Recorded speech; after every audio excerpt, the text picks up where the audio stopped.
కళ్ళు కైపెక్కించే పోకళ్ళు కాటేస్తే కాదంటానా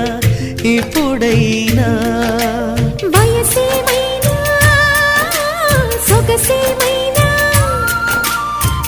మరపించే మనసేమైనా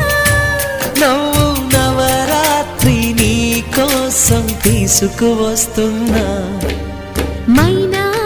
ఏమైనావే మన్మథ మాసం అయినా ఎంతైనా